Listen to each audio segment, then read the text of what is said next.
Thank you, Isabella, and to Kurt and Josh for organizing this. Hello, everyone. I'm Matt St. Clair. I use he, him pronouns, and I'm the system-wide Chief Sustainability Officer at the UC Office of the President. I'm going to share my screen to kick off this session. Here we go.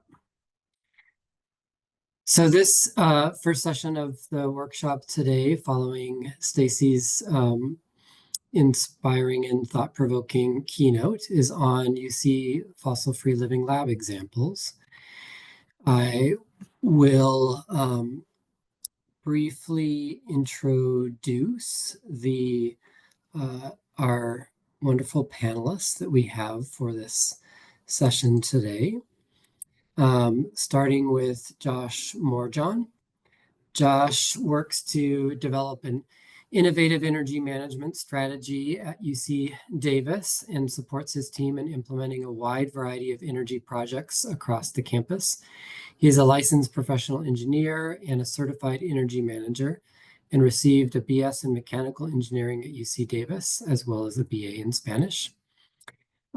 Second, Kira Stoll is UC San Francisco's inaugural Chief Sustainability Officer, where she leads efforts to reduce carbon emissions, increase the use of clean energy, lessen travel impacts, and develop greener labs and buildings. At UCSF and in her previous role at UC Berkeley, Kira leads the Building Decarbonization and Implementation Initiatives. And we have three panelists from UC San Diego. Cathy Gere is a professor of history of science.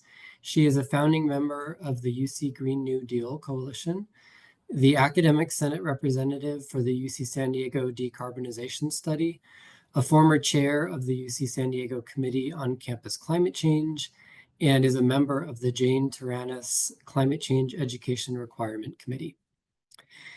Next, Jill Gladstein is a teaching professor at UC San Diego, where she co-created and directs the 7th College Synthesis Programs, a program focused on the climate crisis and foundational general education skills. She currently serves on the Jane Taranis Climate Change Education Requirement Committee. Jill also serves as co-investigator on the National Census of Writing, an open access database on the sites of writing at 2- and 4-year colleges and universities in the United States.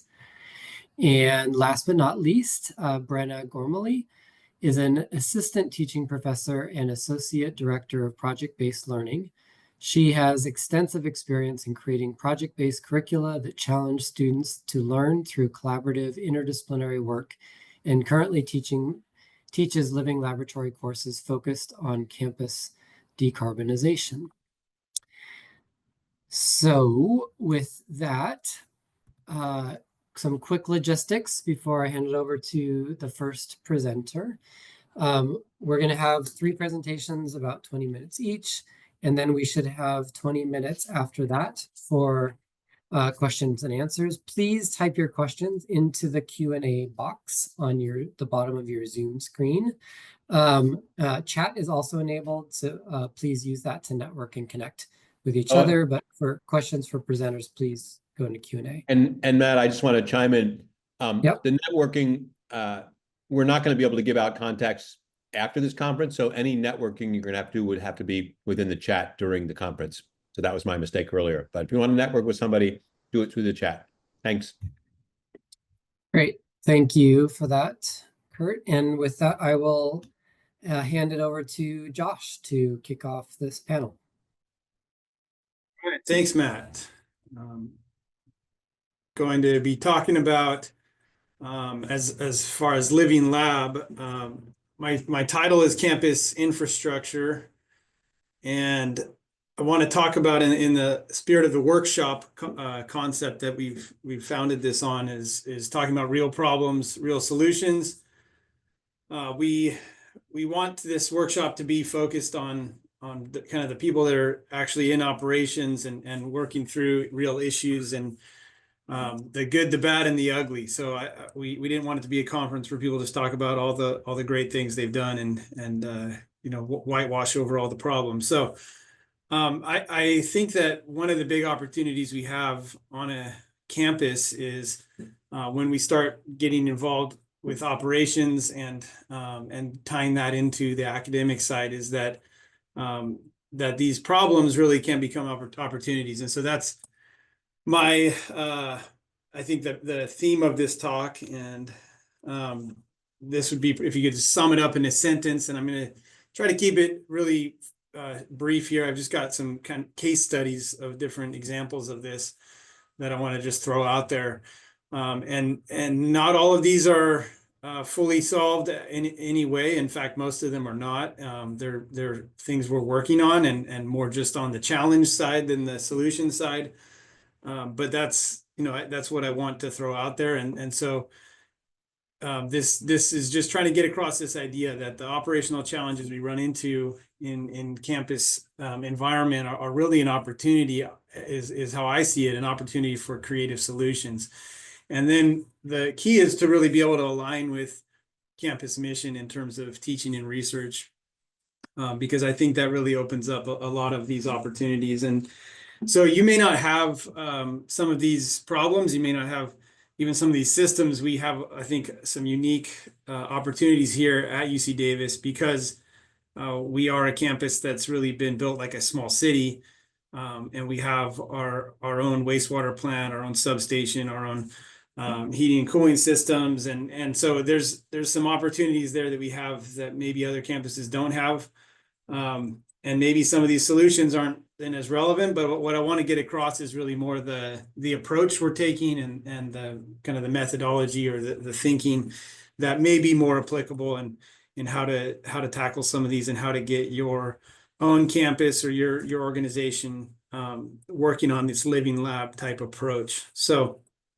with that, I'm going to start with a project that a lot of you probably heard a lot about. It's our Big Shift project. It's something we've been talking about for a long time, working on for a long time, and for really most of the time I've been here, it's been a goal that we've had, is to move from our steam district heating system to our hot water system. And we were able to actually start that implementation in 2020 in terms of construction. We finished the first phase. We're now starting the second phase that'll start construction early 2025. And then the third phase also launching in 2025, which is really the most exciting piece of it, which is going to be the heat recovery chiller plant and the thermal energy storage. So this is one that, I think a lot of campuses have a similar goal. There's other campuses that have done this, and others that are working on it. But I think the challenge for all of us at whatever stage you're at, if you're working on some project like this, whether it's, electrification or dealing with renewal of heating systems, decarbonization, I think, comes with this challenge that there is a cost, and that can be sometimes a big barrier. Part of that is the challenge of the capital cost, upfront cost, versus the operational or the life cycle cost. And most of us see that opportunity on the operational cost side, on the life cycle cost side, and the challenge is to get those two things married up. And on a campus environment, that can be very hard. That's been one of our biggest challenges. Is we know operationally it's the right thing to do. We know life cycle cost, it's the lowest life cycle cost, but how do we come up with the capital? How do we come up with the investment to do it?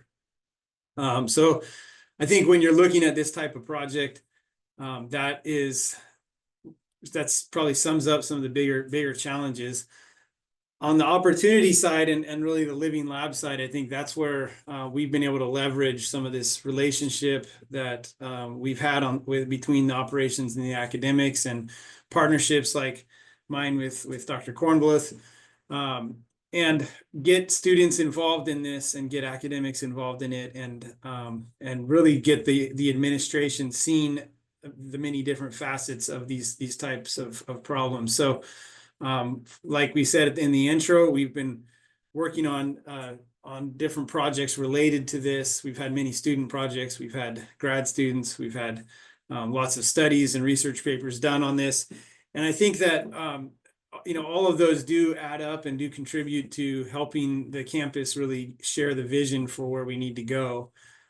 Yeah, ultimately we did end up with a consultant study that laid out the life cycle costs but that was kind of the culmination of a lot of other work that had gone into this to help our campus administration really share the vision of where we want to take our district heating system. But some of the opportunities from the operational side are to really be aligning the projects with renewal of infrastructure. So there's avoided cost when you're doing that. If you're going to have to do renewal of infrastructure, that's your opportunity to move to infrastructure that's more aligned with campus goals and mission. There's the heat recovery and thermal storage as a big opportunity, not just operationally, but really for this living lab. We talked about the papers we've published and the students that have been able to do projects and dissertations on the algorithms around this whole opportunity. And then there's, I think, a lot more coming in the future with this, because in California, it's such a big opportunity with demand response and load shifting.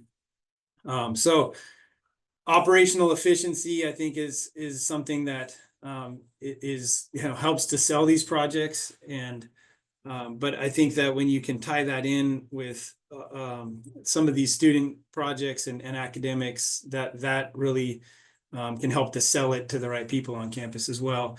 And that's where the research and grant opportunities come in. There's obviously, there's incentives around these, and every little bit that you can get can help to put the package together to move these forward. So I don't have any big solution here except to say that you really need to help your campus look at the big picture, pull a lot of these opportunities together. And we've had success in that, especially in trying to get the campus to not just focus on capital costs, but to see operational costs and actually bring in some of these other opportunities around incentives, around what our UC system has now, which is being able to use some of the biogas revenue to invest in decarbonization, things like that. So that's where I want to leave that one. That one's one we could spend a lot more time on, but I just wanted to start with that because we're on the topic of decarbonization.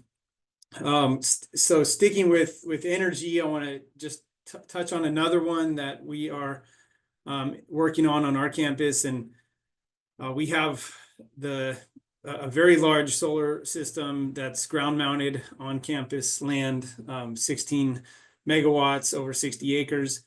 That's a PPA, so we own the land, but we just buy the power from the system. And but that's an example of and I think a lot of people are in this situation where we want more solar, but there's impacts, there's competing interests for that land. I think UC Davis has more land than most campuses have, so we have that opportunity. But when you have a lot of land covered with solar, that's a challenge as well, because there's an impact. And so I'm going to shout out to Rebecca Hernandez and Wild Energy, which is her research group that is looking at the ecological impacts and the ways that you can do sustainable energy and energy generation sustainably by being smart about your approach. And in this case, they were able to do years of research of planting beneficial plants underneath the panels on the farm so that you can actually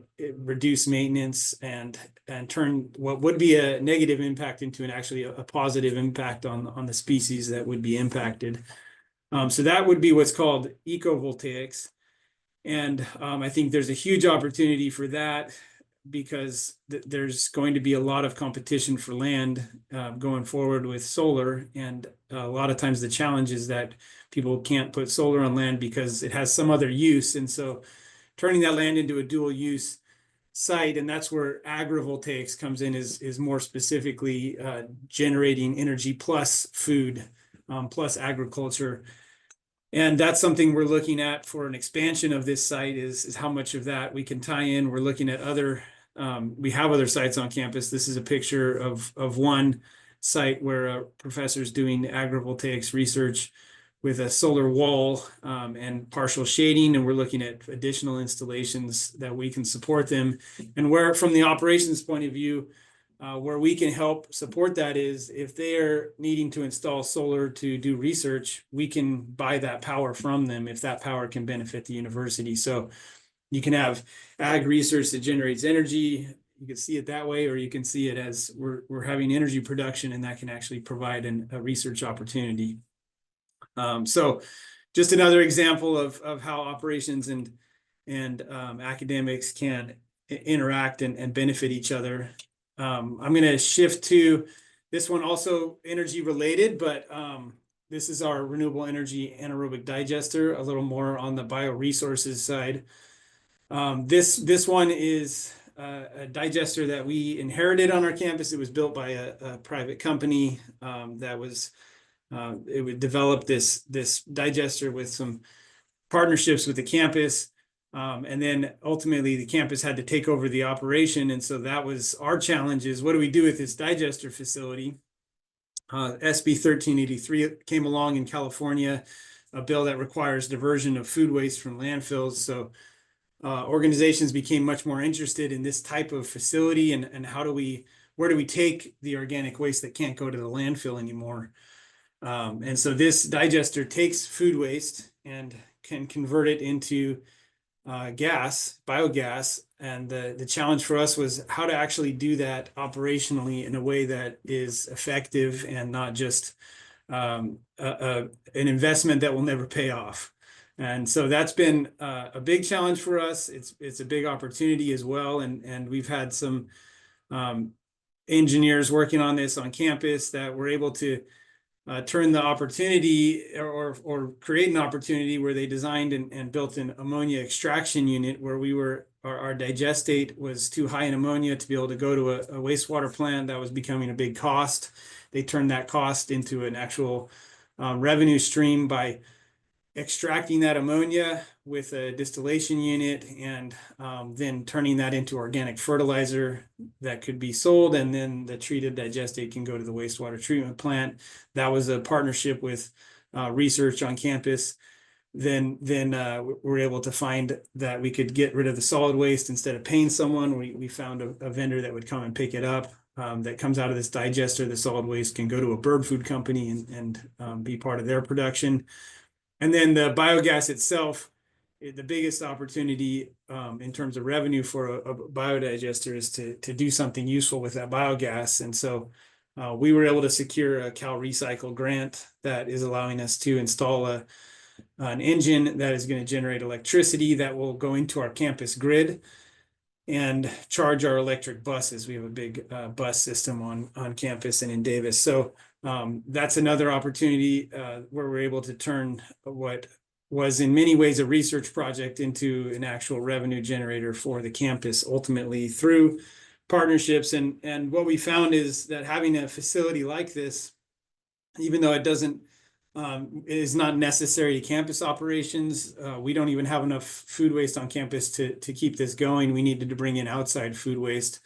But the opportunity that it provided us is a lot of partnerships with researchers on campus to study bioresources and the different facets of it, and then also industry partnerships that are interested in investing in this and getting involved in that research and the showcase of that industry that we can have on campus. So just another case study there. And then continuing on the theme of bioresources, another challenge for us as an agricultural campus is that we have a lot of cattle and horses. So we have beef and dairy, over 1,000 cattle at any one time on campus, hundreds of horses, and that means a lot of animal waste. So what do we do with all that manure? We also have a lot of trees, and there's a lot of the green waste from the trees. Those right now have been a challenge for us. We're having to pay someone to dispose or haul that for us. And we really saw that as, how can we turn that, again, a liability, a cost, into an opportunity, not only for revenue, but for this living laboratory example. And so We are in the middle of an RFP process to site a composting facility on campus that can then turn that liability we have and this expense we have into something that can actually give back to the campus. Not just the compost that will come back to the campus, but even what we're more interested in is the opportunity for research. There's a lot of campus researchers interested in bioresources. And so we're kicking off this bioresources innovation hub, tying in the digester, our wastewater treatment plant, and the composting facility as a piece of that, at least the operational piece of that bioresources hub. So that's another one that's in the works. And like I said, a lot of these are still more on the challenge side. We're working through the solutions, but just want to highlight how we're able to approach these. And one more on the bioresources side, I mentioned we have a wastewater treatment plant on campus. We also have a winery on campus. And most wineries require pre-treatment before that winery wastewater goes to a municipal system if they do that, or goes to some other kind of disposal. And so we have found that challenge as our winery on campus has ramped up their production and their disposal.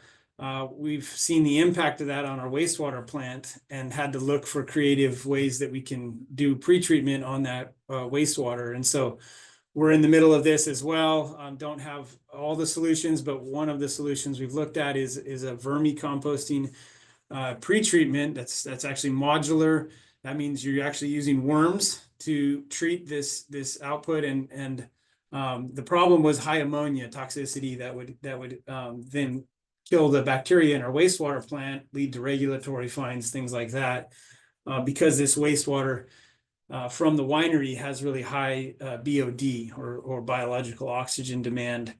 And so what we are able to do with some of these pre-treatment facilities would be to knock that BOD down to a level that was within our local limits for the wastewater plant. And so that's something that this vermicomposting can do. There's other digester type options out there that are modular that we're looking at. And what we're trying to do is really to pitch this as a opportunity for research, for student projects, for even student labor to be involved in the maintenance and operation of this, because it's a real problem, and we see that it's something that students could get involved in as well. So still working through that, just applied for a green revolving fund to see if we can get some funding towards that and help the department out with a solution.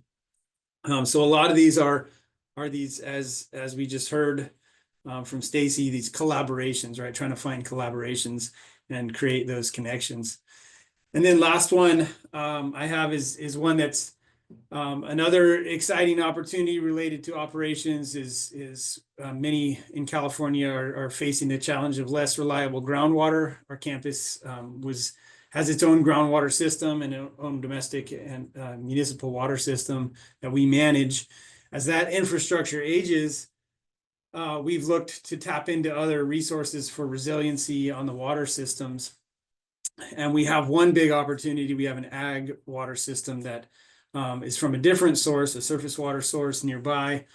And there's an opportunity to treat that water so that we can then use it on our domestic water system as a primary source, and then shift our groundwater to a backup source. And so we're actually bidding out in the next few months an on-site water treatment facility.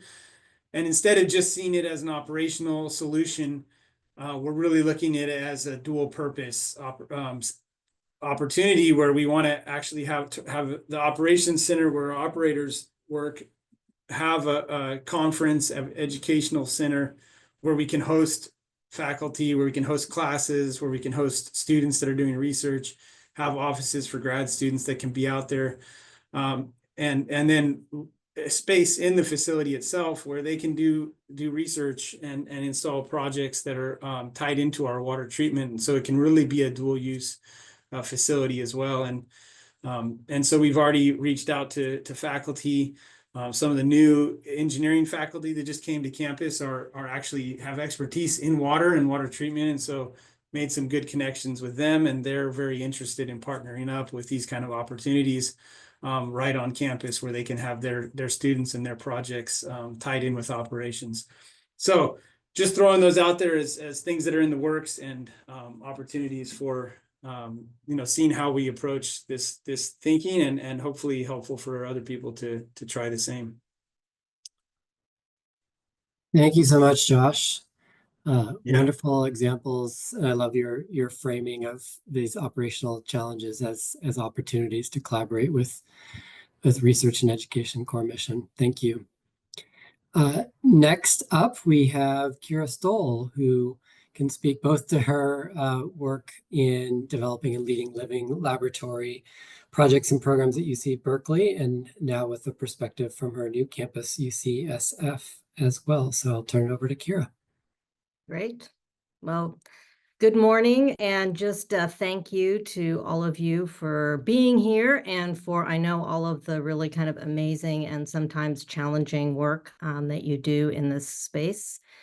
Super important that we are all here contributing and doing what we can to move these issues forward. And thank you for inviting me to be a panelist. I'm going to share my screen and talk about some efforts at UC Berkeley and at UC San Francisco.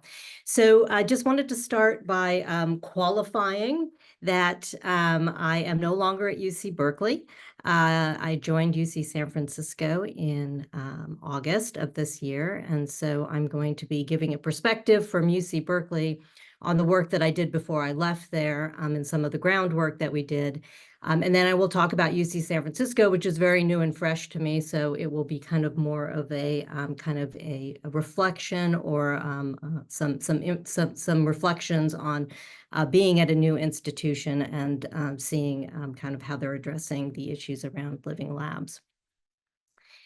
I'm going to spend most of the time talking about a planning effort that has gone on across the UC system over the last about year and a half, and kind of the efforts that we did around planning for living labs at both of the campuses through this process.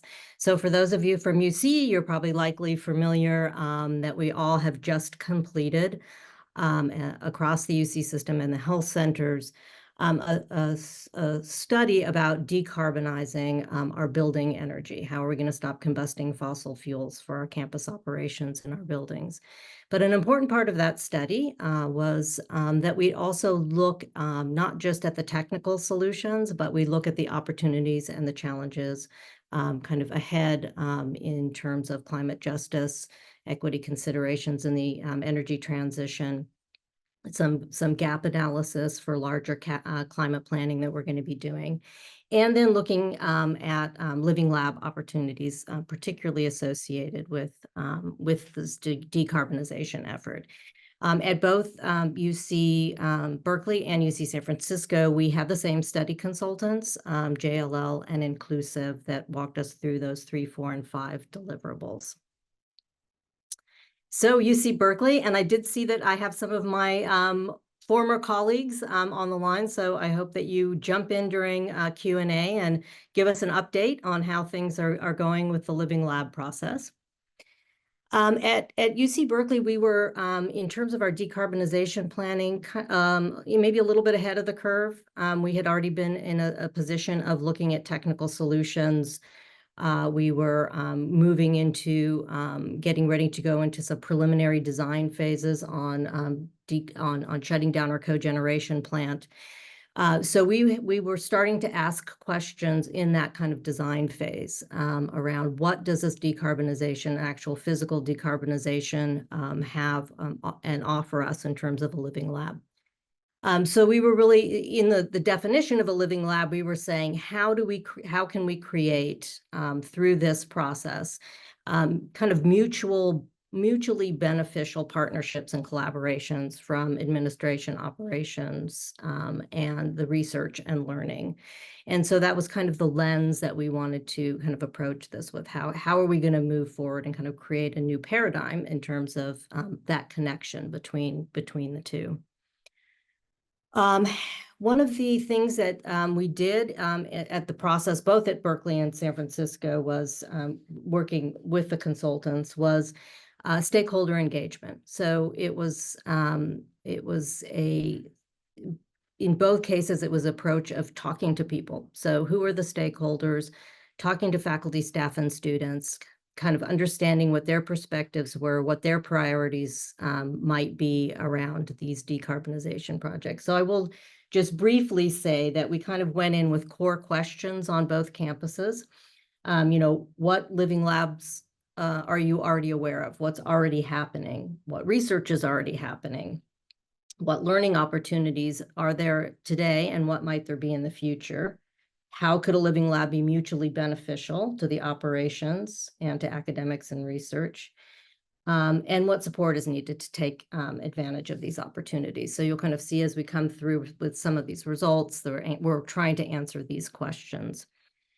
At Berkeley, through the process, I've probably talked to over 70 people on the campus, faculty groups, students, and we had some emerging themes that came out of it. And one that was very strong was data availability. The new energy systems that are going to be put in place are going to have an enormous amount of data associated with them, from kind of data that's needed to operate a system efficiently and effectively, but also just all kinds of data for learning tools. So we really heard from the faculty side and the research side that if we could create ways to have kind of instantaneous data available to them for research, data sets, not even clean data sets, all kinds of data sets, that would be extremely valuable. And kind of on the administration operations side, we said there was talk regarding the data in terms of how can the researchers help us make sure once these systems are operational, that they're actually operating the way that we intended them to and most effectively. So some kind of continued research opportunities around the data. Transparent communications, which has something to do with the living labs, but we were getting, at Berkeley, we were getting a lot of inquiries about what are you doing? Can we see what you're doing? What are your plans? How are you going to, proceed with this? How can we have some continued engagement? So there was a recognition that there needed to be some attention to how that communications happen, and then how that might be incorporated into learning, supporting learning materials, training for students and staff. Kind of along that theme of communications, being aware about the community benefits and how those lessons can be cascaded from the university to K-12, connecting with job training, and then what might be the benefit to the communities from what we're learning along the way, and then how do we make sure that we're partnering with the community in their transitions as well. And some interdisciplinary opportunities. Students were interested in thesis opportunities. They really wanted to kind of be able to dig in to what was happening, and even in design and construction phase of what we were doing, and then into the kind of operations piece of it.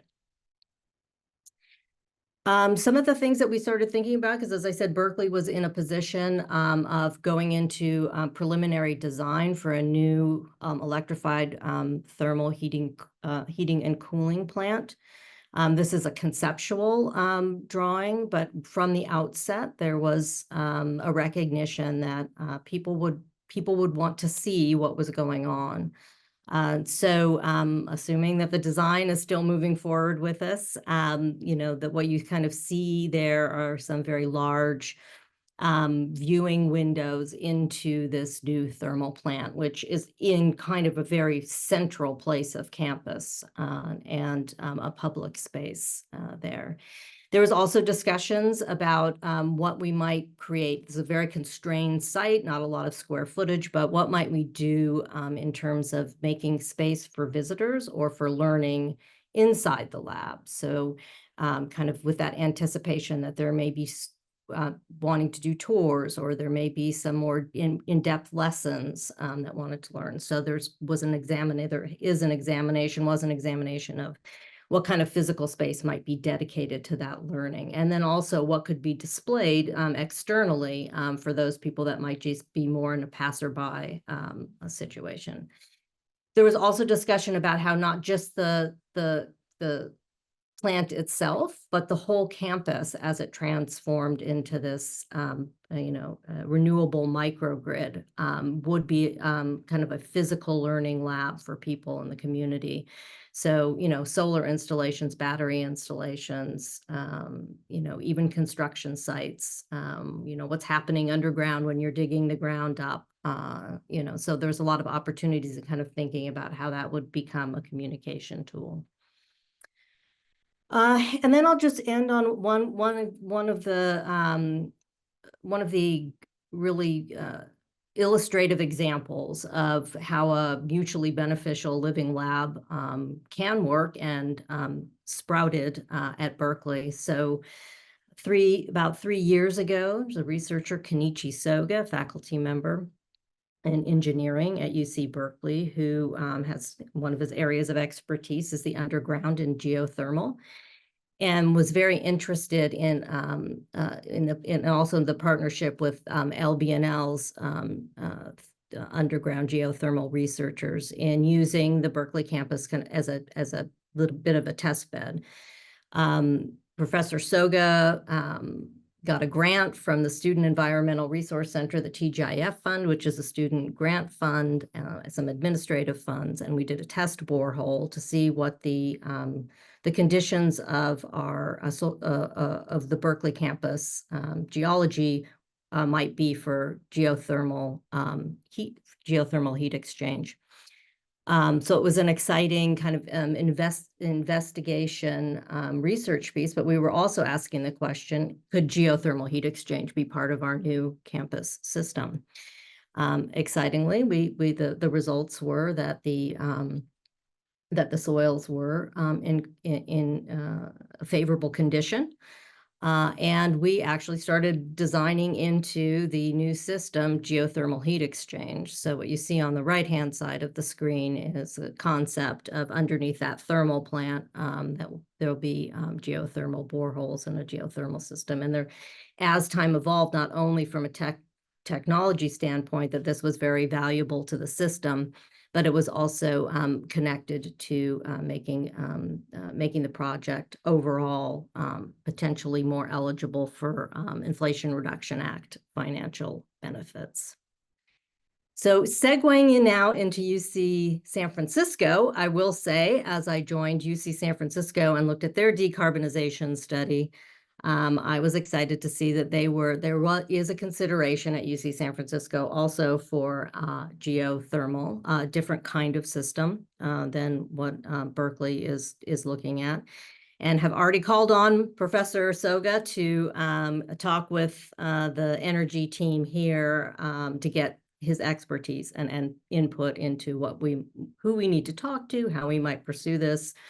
And even whether his team might do some desktop audits for us from some geotech studies that have already been done for building projects. So it's kind of exciting to see the transference to the new campus.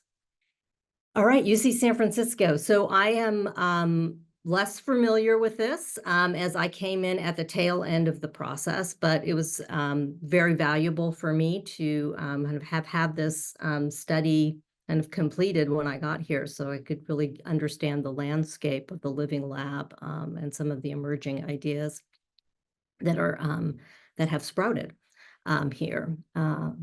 So this is just a summary. Similar to Berkeley, JLL and the consultants came in and talked to probably over 50 people at UC San Francisco. In different areas on those deliverables, and what kind of emerged as key recommendations. Some of these not so surprising, but it did show kind of enthusiasm for Living Lab, was that we needed to increase our collaboration, and there needed to be better mechanisms for sharing knowledge, so that for a variety of reasons, that the sharing of the knowledge. And then there was not obviously, but there was expressions around wanting to include more climate change, clean energy discussions into the clinical practice and the education and the research as well. So not surprisingly, funding came up. This also came up at Berkeley, that while there's a lot of enthusiasm around this, there's really relative to the other kinds of things we spend money on, like building plants and putting pipes in the ground, just not the same kind of commitment to funding these partnerships. Doesn't mean it can't happen going forward, but I think it's something that really the attention needs to be paid to. Interestingly, I'm learning, the education is very different at UC San Francisco. It's an all graduate campus. It's all health focused. And some of the curriculum is it's very specific. There has to be modules with content in it that are exactly the same, and so there is in some cases thinking about the learning component of it is how can we talk about climate and energy and what might be going on campus and the practices into a very into a set curriculum. So it's not like you can't add or take away something in this curriculum. You just need to find ways to integrate it along with the other information. There's more room, I think, in some of the curriculums to add additional information into that or new courses.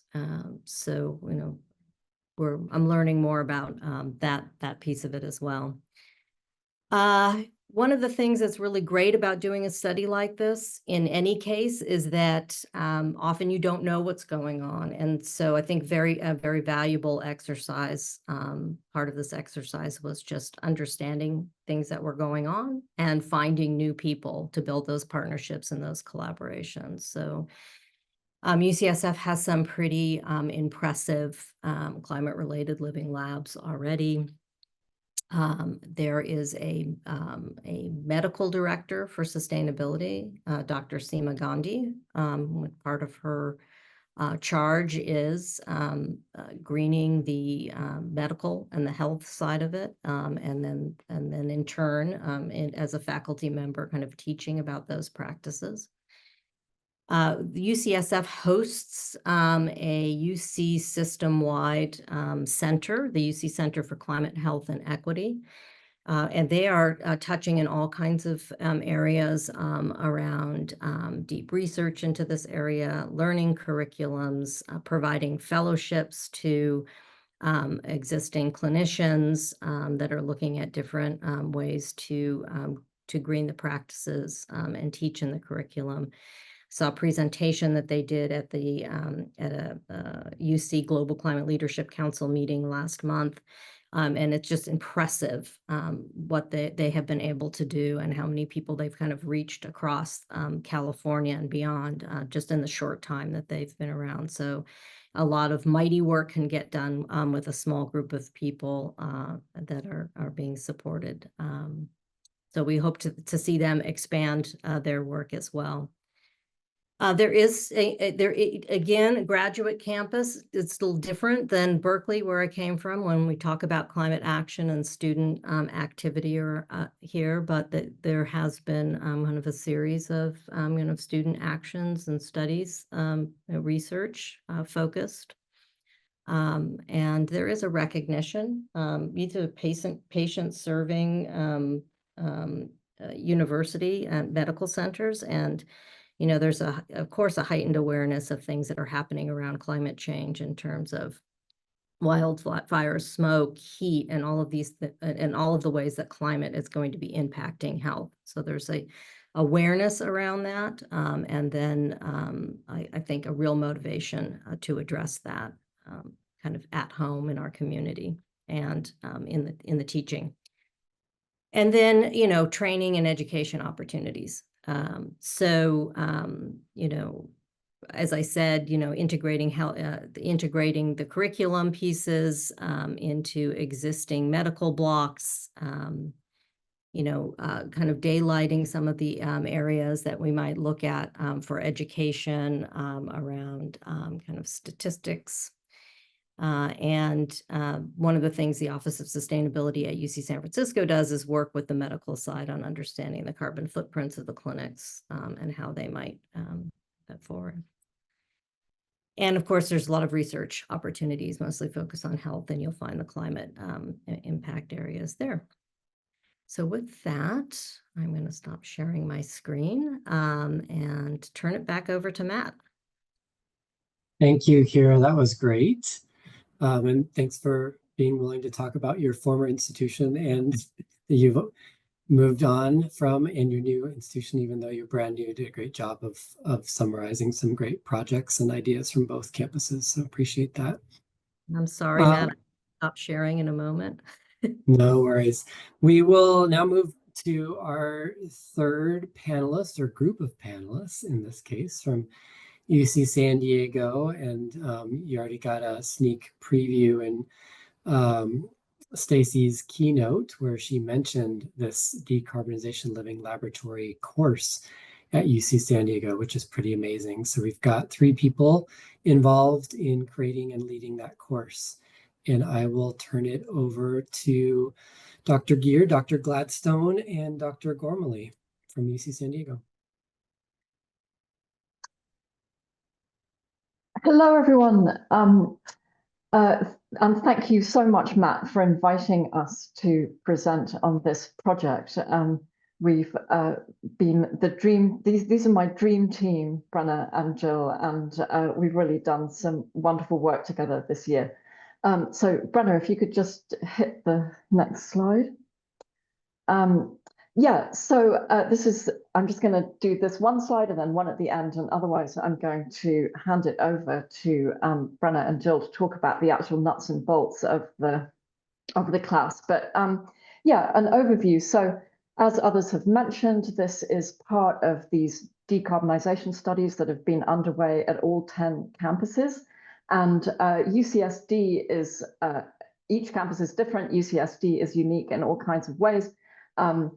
It is one of the 7 campuses that generates its own electricity on site with a sort of mini utility running on fossil gas. And so that's really the big challenge, is retiring our cogeneration plant. And it's a very big lift. And we keep running into this impasse, which is that unlike those of you at Davis and Berkeley who are in the PG&E service area, we are in SDG&E service area. And so our grid mix is very different. And the most compelling argument against retiring our cogeneration plant is that to replace all its functions with grid electricity is basically a wash as far as emissions are concerned. Now, SDG&E will have to decarbonize according to California law between now and about the middle of the 2040s. But this gets us into all kinds of really interesting issues about the politics of the grid. The other thing about UCSD is that we host the longest running measurement of atmospheric carbon dioxide levels in the world, the famous Keeling curve. We are the Scripps Institution of Oceanography as part of our campus. So where all this amazing climate change science goes on to this day. And so we kind of own this problem. And so it's a really interesting case study, UCSD, and how we're going to achieve lining up the science that we do with the way that we actually power the campus. So campus decarbonization is an incredible pedagogical opportunity. The infrastructural challenges are really instructive. As Stacy talked about, it's not just a question of technology, it's a question of society, of social arrangements, of human relationships, of networks, and of the bigger political context. And UCSD as an institution is uniquely fascinating in terms of its history with climate change. It may also be that doing living lab work, yeah, the vast majority of UCSD's load well, about 20% of UCSD's load is actually served by that right now, and the rest comes from our cogen plant. Sorry, just looking in the chat. The Living Lab may be necessary for decarbonisation to succeed at UCSD. And so knowing that, I approached the provost of UCSD's 7th College. We have residential colleges, which has an environmentalist theme, to ask her if she might be willing to collaborate with the people in charge of the decarbonisation study to do the Living Lab piece of that mandate at 7th College.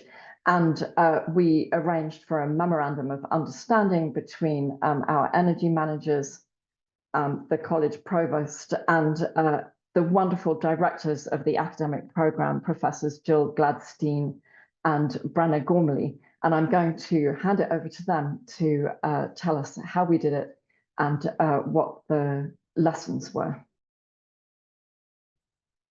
Thank you, Cathy. So we want to first provide some details to contextualize the synthesis program. The program is the central part of the general education program for students at 7th College, one of the UC San Diego's 8 undergraduate colleges. So students from across all different university majors enroll in this 3-course sequence throughout their time at 7th College. As Cathy explained, the theme of 7th College is a changing planet. And so when I was charged with the goal of creating a brand new academic program, we focused on the climate crisis and in particular climate justice curriculum. So the theme forms the foundation of the synthesis curriculum and also runs through other aspects of student life on campus. In the early days of the decarbonization study, we decided to introduce the living laboratory approach in 2 of our synthesis courses, Synthesis 100 and Synthesis 150. So Syn 100, which is called Engaging with a Changing Planet, is a project-based course that gives students the opportunity to design and execute a collaborative team project relevant to the section theme. In this case, campus decarbonization. So during the 23-24 academic year, this living laboratory enrolled about 60 students per quarter. We also decided to frame Syn 150, which is called Defining the Scope of a Changing Planet, as a decarbonization living laboratory. This course is a transfer student elective, which is recommended as preparation for Syn 100. So our transfer students are required to take Syn 100 and a high impact course. So our hope was that the Syn 150 would serve as the high impact course and give transfer students the unique opportunity of learning about the campus through the lens of decarbonization. A key element of the course is that students get the opportunity to interview an expert relevant to their project proposal. So they learn about decarbonization, they find a question that is relevant, that they're interested in, and then in teams, they come up with a proposal that requires them to then go and figure out who they can interview on or off campus to learn more. So for example, a team working on a project related to food waste might have the opportunity to interview the campus zero waste manager. So I want to provide some details of how this pilot went last academic year. So during this first year, we ended up offering about 15 living lab sections of these courses. And as we worked with the teaching staff to develop the courses, 4 goals really naturally emerged. So firstly, students would really need to learn how to collect and evaluate and use resources to help contextualize and inform a question that would form the basis of their project or a proposal. Students would also learn how to actually design a proposal in the case of 150 or design and execute a project in the case of Synthesis 100. All of these proposals and projects stem from the course theme of campus decarbonization. Students also would learn and apply best practices for collaboration because all of these projects are collaborative. And in most courses, students would also get the opportunity to connect with campus staff and faculty who are doing relevant decarbonization work. So overarching all these goals was really the idea that we wanted students to take a systems thinking approach in their learning. So what's become extraordinarily clear to me personally is that universities are really complex systems. I don't think I need to say that to anyone in this workshop, but that makes decarbonization really challenging. I think students initially see it as really clear cut and black and white. And so I find myself often acknowledging that tension between learning about the complexities of these systems and then working with students to design and carry out projects within that system that still pushes against that complexity to change. So throughout these courses, I think a number of common project themes have emerged, initially driven by student interests. So the structure is that students would come in, learn in the first couple of weeks the general context of the campus, sustainability and decarbonization goals, kind of our status quo, and then they would develop projects around ideas that emerged from them. And so as a result, many projects came out around campus transportation, food waste, and some campus energy system projects as well. We definitely learned several lessons in this pilot year. So firstly was that students tended to initially see complex issues in a relatively simple way, and project teams tended to gravitate towards Scope 3 related projects. So I think this is partially because we are a general education program, so we're working with students from across different majors, everything from visual arts to structural engineering to political science. So students tended to gravitate towards Scope 3 concepts because I think they were things that students encounter on a daily basis, things like transportation, and food waste. It also became clear during this pilot that it takes time and consistency to create meaningful relationships between students, faculty, and staff.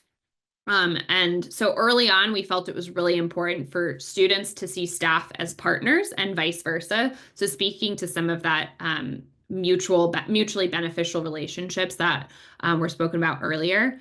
And we were also cognizant of the fact that working with students, working with undergrad students on course projects is not typically within the scope of a staff member's position.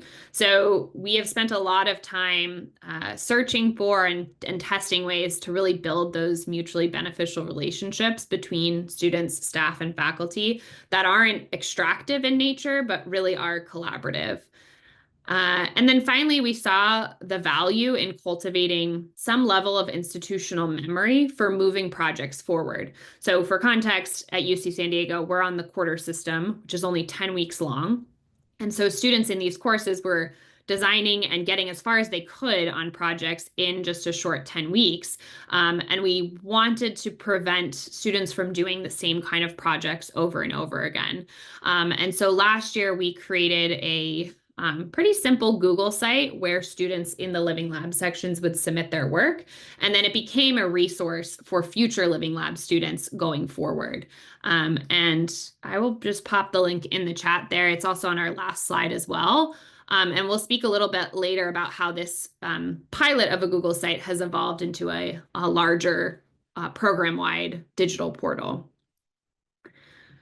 During the first year of this Living Lab, we also did perform an assessment of the students who were enrolled. So we asked them a whole bunch of questions at the start and the end of the course, including how deeply they felt they understood decarbonization. And so as you can see from particularly the yellow bars on this graph, a larger proportion of students had a deeper understanding of decarbonization by the end of the course.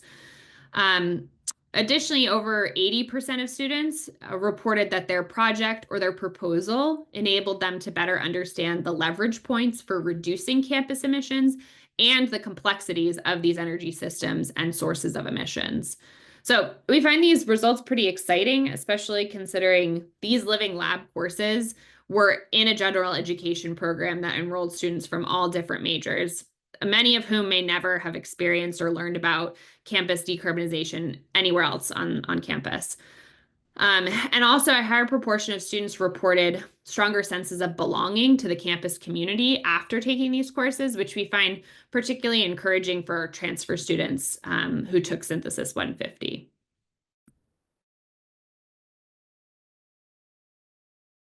All right. As we move beyond the pilot and into the second year of these living laboratories, we continue to build and revise these kinds of applied courses.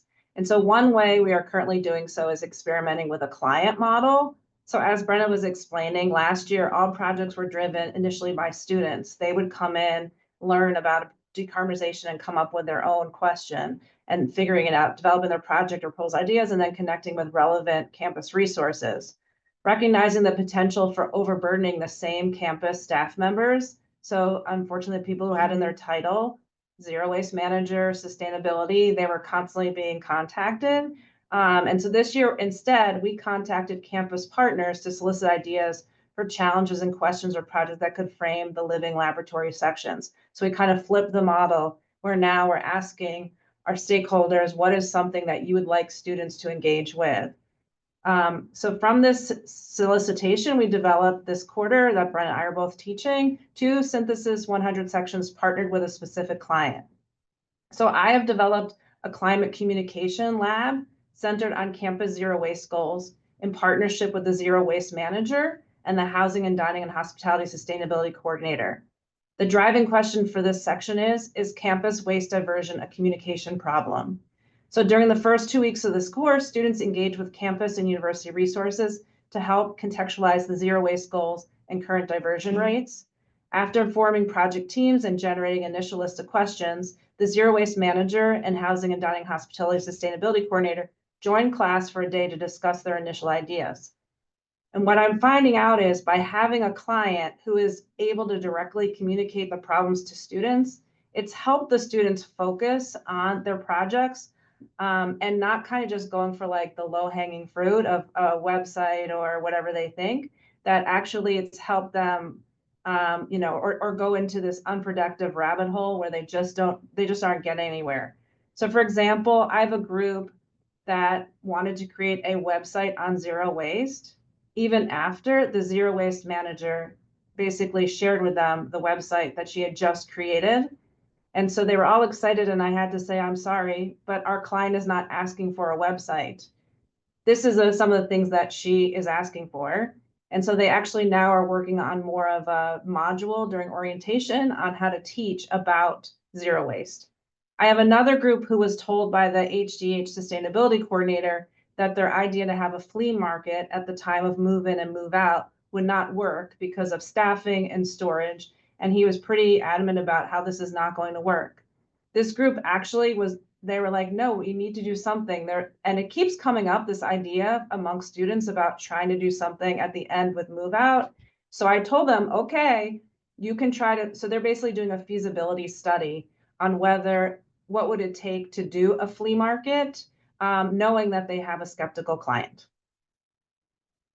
And for my section this year, utilizing the client model, I have focused on a specific space to help focus the project. So I chose to examine this driving question of how can a university campus set and meet climate goals while also serving its education and its research and its student life functions.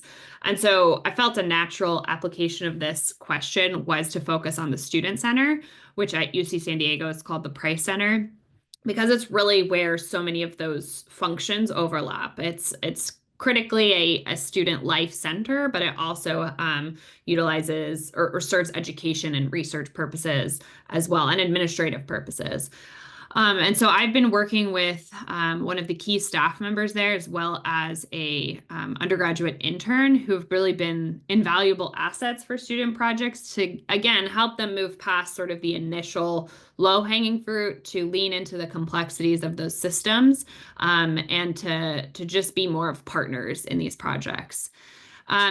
With the development of this client model that we've been talking through, a through line we've really been focused on the curricular end has really been to ensure that our students don't just become project executors. So in other words, right, critical thinking and problem solving are key learning outcomes that we as educators have for the students taking the class. And we therefore don't want students to just simply become project doers. So that means we've really worked deliberately with our current partners to develop questions that can frame student projects rather than just having them give students pre-formed project ideas that simply just need doing. This approach obviously takes a lot of effort, time, and coordination between us as the faculty, the students, and the staff. And I just wanted to mention that we've had an additional extension of that initial Google site, and now we're having this synthesis program-wide digital project portal. So again, leaning into having students not reinvent the wheel, but be able to learn from each other and from past projects. And finally, another extension, I guess we can't give enough, we just keep expanding the possibilities of this living lab, is what event that we just recently hosted called EcoWorld. So EcoWorld is an annual signature event of the synthesis program, and this year it was focused on action towards decarbonization. The original conception of EcoWorld was actually a Synthesis 100 project. The idea based on the Global Citizens Festival, where entertainment attracts attendees, but where education is a critical goal. This year's event included over 20 tables and booths run by student organizations, sustainability staff, and student projects, and was headlined by the intersectional environmentalist Patagonia, who mediated a student workshop, a faculty staff lunch and learn, as well as the festival itself. A critical goal of the Living Laboratory specifically, and the synthesis program more broadly, is to teach about complex systems and how to initiate change. So in order to do this work, we feel it's important to break down the silos to work across disciplines and roles and across departments and offices. So EcoWorld was one application of this goal, where over 250 students, faculty, and staff came together to learn and collaborate on campus decarbonization. The event was also a space to acknowledge the magnitude of work that is left to do in this space and to continue these conversations.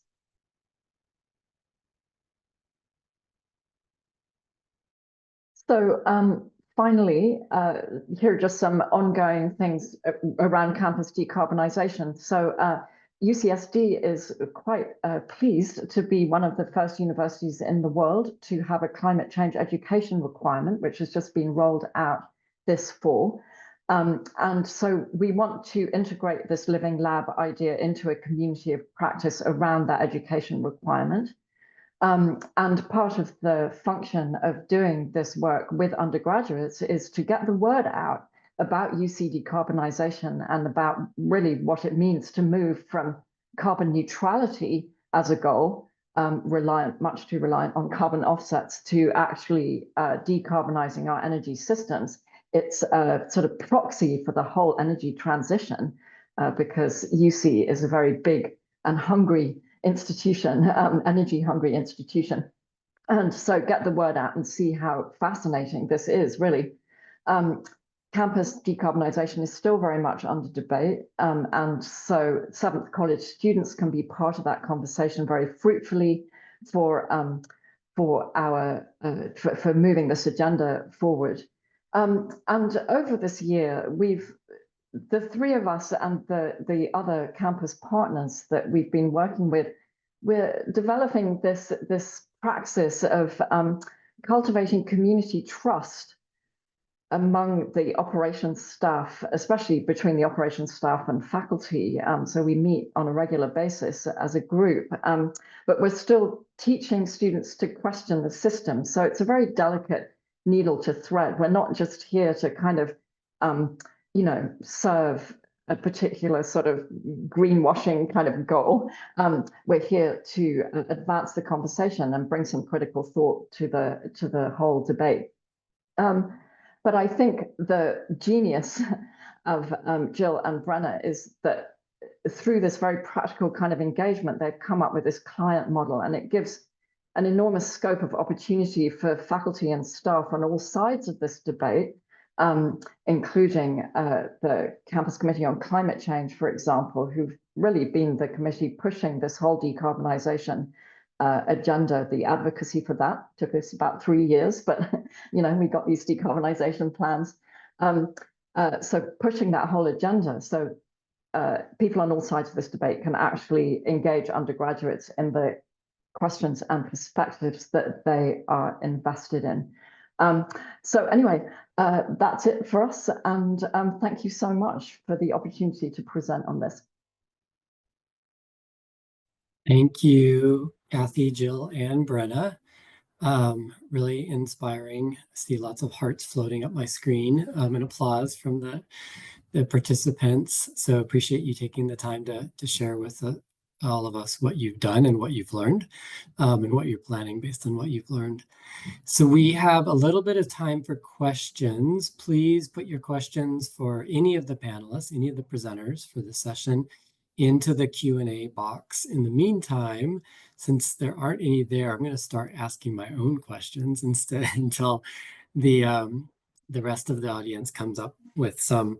So one question I had for all presenters, and appreciated Brenna, I think, speaking to this a little bit.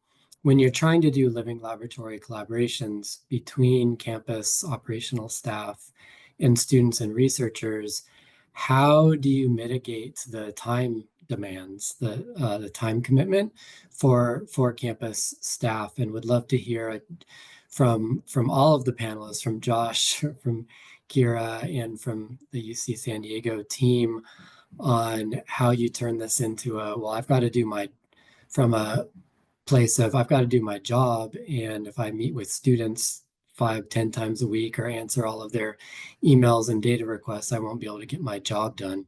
How do you manage that challenge in fostering these collaborations that are mutually beneficial?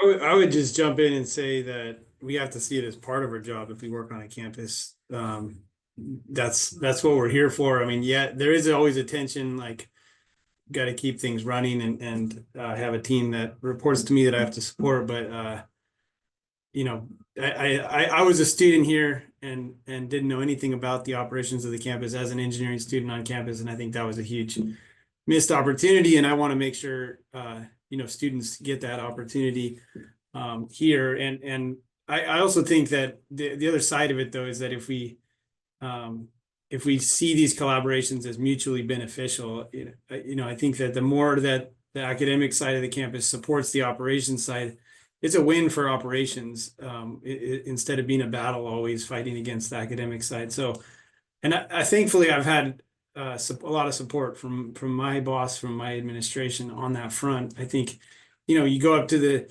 vice chancellor, chancellor, provost level, they're going to love that kind of thing as well. And so I think just seeing the bigger picture that it is beneficial, but then the day-to-day challenge, I think one good way to do it is hire some student interns.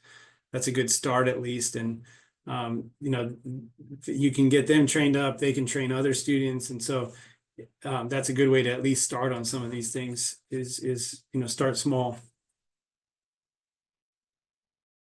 I'll just add, to Josh, I agree. It's one of the joys of doing this kind of work at a higher education institution, is to get to work with students. So I see it, and with researchers. So I see it as a privilege to try and carve out that time to do it. Kind of on a practical side, being very realistic about what can and can't be done, leveraging the partnerships, you know, with those people that also kind of have it in their mission. And then to really kind of think about the systems that we can put in place to where we have that control to really support it going forward. Like for the example I was talking about, really thinking about if data is really important to the researchers and the students want it, how can we make that accessible in packages? How can we streamline getting that data available so it's not always a one-off ask for it, that kind of thing. So kind of thinking things in that way.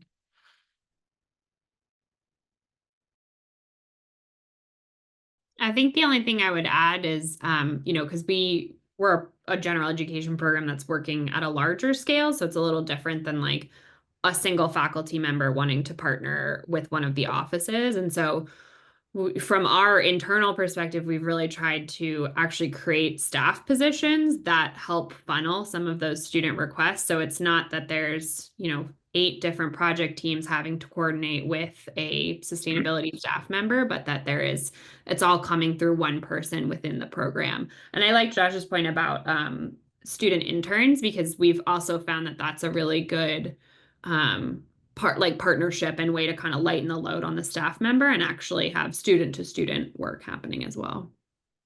And Matt, can I chime in for a second? Yeah, and then we had 2 more questions in 1 minute from I was just going to say that as a professor, I find that it's great to work with campus, because If we want to do research and publish it, we have lots of data and we have like real buildings we can work with, and that's great. And then when we run the class and we work with the clients, one of the things we find the most important is to make sure that you're doing something that's benefiting the client, and that when they're done, they're going to say, oh, I work with students and it was a gain and a win for me. In other words, I got more done than I would have otherwise. They took something off my desk that I've been meaning to get done and I wasn't able to get it done. And that's the most important thing. Then that client will keep coming back. It's not work for them, it's an advantage. So that's a balance. Great. Thank you all for sharing that wisdom. I think we're out of time. We do have a question in the Q&A and one in the chat. So I encourage the presenters to respond to the really good questions from Tom and Stacy. But Matt? I will close the, yeah. You do have 5 more minutes. Oh, we do? Okay. Saw the next presenter's coming on. I wasn't sure. Okay, well then in that case, let's try to answer the questions live. So starting with Tom Patton's question, I had a similar one if I didn't get one from the audience. Tom asks, do you have any tips for framing projects for students or student groups? And what are some of the most successful student projects you've had? And what were those original problem statements? So Brenna mentioned getting from staff, like not a specific already baked project, but questions. And I was similarly curious, especially around scope 1 and 2. You said that students tend to gravitate to scope 3. So any examples of problem statements around like scope 1, especially emission reduction projects? But I'll open it up for any of the presenters to respond to Tom's question, provide some specific examples of student projects. I'll just offer one piece of advice I give myself, having worked with students over time. They can be extremely helpful in helping you get work off your desk, but it can also be challenging because they do need guidance as they're learning around this, so you have to balance that. So when I frame projects for students or student groups, I decide, is this something that is like critical for me to get done in a certain kinds of time frame, and they're going to be coordinating with me and working with me directly on that so that I have the time to work with them.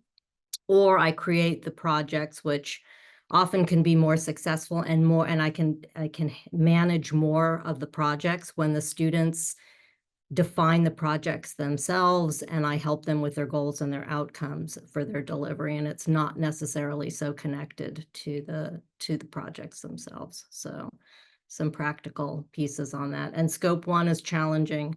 It's because it's very much part of what you're doing as an institution, and really being able to find meaningful engagement for students in that work when it's rolling out can be challenging. But I think Josh has got some great examples of how he's been able to do that. I think the one I would share around scope 1 was, I mean, and as I was saying, last year we weren't doing the client model, so it was kind of from the students first, and they would almost come up with the problem statement. And this year now we're doing kind of the reverse model.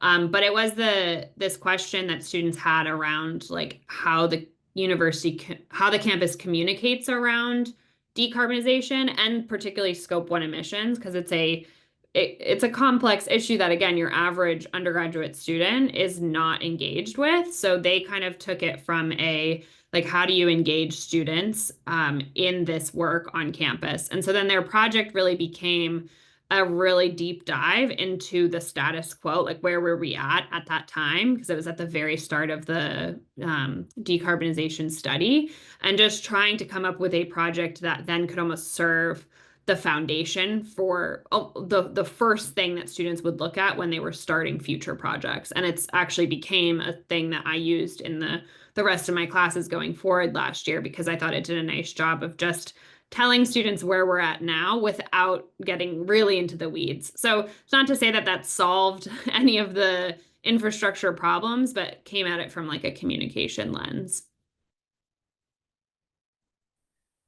That was a really important project for the whole Living Lab going forward. Those students came and presented in the classes the next term, including the one that I was doing. And it was just great because they were able, as peers, to give the foundational information about where we were at in terms of emissions and energy systems and so on. And it's just, scope 1 is kind of nerdy. Students just want to do food waste always. And scope 1 emissions are kind of nerdy for undergrads. And so anyway, that was really, really handy for all of us. I had a group who did something about solar canopies as opposed to just doing rooftop solar on the rooftops directly. So that was it was a great concept for a project. They didn't do such a wonderful job, but so those are the kind of things that we have going on. Great, thank you all. I think, Sherry, we are at time now, is that correct? So Yes. encourage you all to respond to Stacy's question that she posted in the chat around ways your projects have changed the way your organization does things and what kind of organizational learnings you've had. So, and thank you to all of our presenters. Really appreciate your time and sharing your really important and inspiring work. Thank you.